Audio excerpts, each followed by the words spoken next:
Here's a clip from our latest episode of Booked on Rock. Tom Doyle. He is the author of Ringo, A Fab Life. All right, so let's untangle the myth of a joke that was made, and it's covered in the book. You write, quote, sometime somewhere, an apparent quote from John Lennon began to circulate, scathingly joking about Ringo's skills as a musician.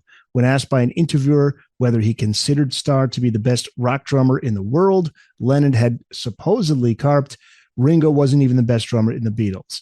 How did that all start, and what is the real story? I mean, this is a mad thing as well, because people will believe that because it's a sort of it's a funny little line, isn't it? I mean, you wouldn't say it's a great joke, right? Because I mean, it's not true, and it's cruel as well. But Lennon never said this, right? So basically, what happened was in the 80s, there was a British comedian who I'm pretty sure wasn't famous in the States called Jasper Carrot. Do you know that? No. Yeah, no, when I read the name, very British, and he wasn't the funniest of guys either, being honest with you, Yeah. but for a comedian.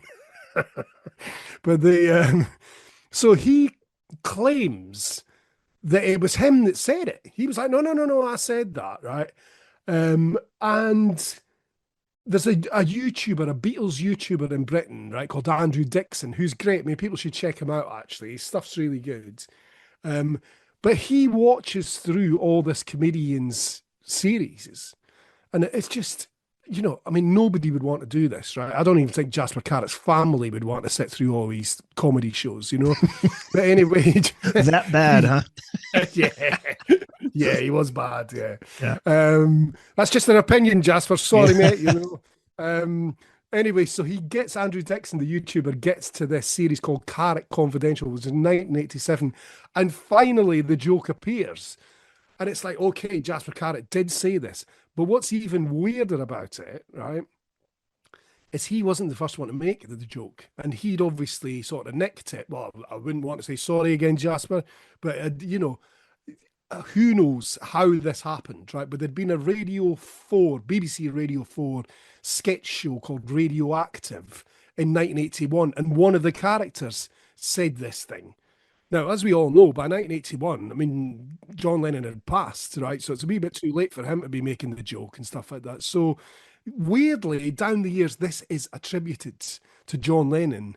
And actually, if you Google it, I mean, people still believe this was attributed to John Lennon, actually. Wow. But it really wasn't, So that just shows you in a way how that episodic sort of thematic thing works in this book. Well, I mean, it's cocky of me to say it works.